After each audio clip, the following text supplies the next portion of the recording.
A lot of people have bad breath. Why? Are they eating garlic and they got garlic breath?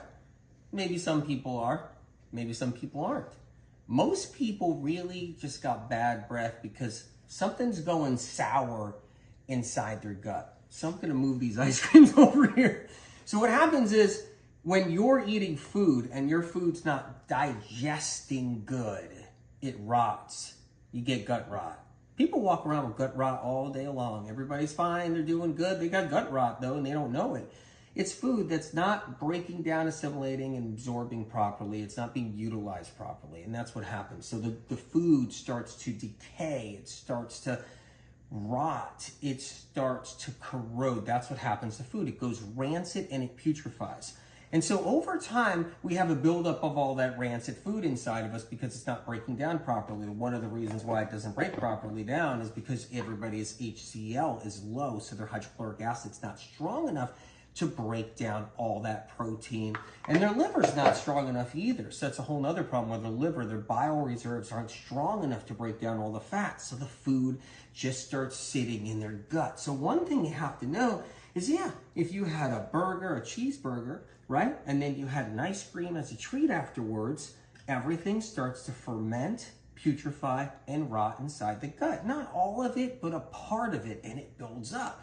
Over time, this builds up in the intestinal tract, creates ammonia and other gases, and then you stink. And what happens is when you go to bed at night, you lay there all night long, that stink that's coming out, that ammonia, that rotting food, that putrefying gas comes up your esophagus and just rises up into your mouth and saturates your mouth all night long. By the time you wake up in the morning, you got some bad breath. Did you ever run across somebody that had really, really bad breath?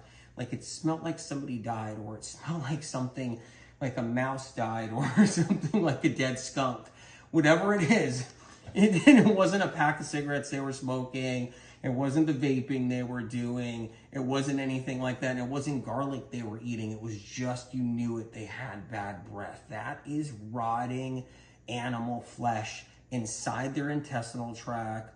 That's rotting animal fat inside their intestinal tract. And if they're plant-based or they're vegan, it's rotting nut protein and bean rot and bean protein. It's rotting plant fat is what it is, because you can have bad breath as a plant-based person as well, and that's what happens. So that's how halitosis really works. Of course, you can have gum disease. Of course, you can have other problems inside your mouth that contribute to that. You can have rotting teeth. You can have teeth abscesses you can't see yet. You can have other problems like that. But mostly the halitosis stems from the gut, rises up over time, and that's what happens. So what you really want to do is get your gut stronger. You want to get your liver stronger. You want to get your stomach stronger, your HCl, your bile reserves. You want to be able to break down and digest your food over time.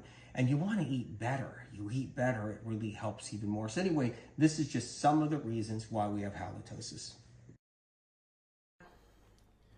Ammonia gas leaching through the body. Maybe you smell. Maybe you're somebody and you stink.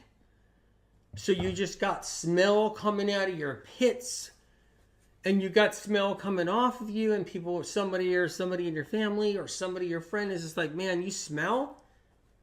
You go, what's going on? Are you okay? You got a strong smell. What is going on with you? Maybe you're somebody that they stink.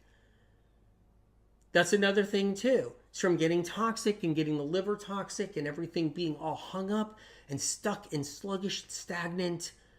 So it's critical to get these things better.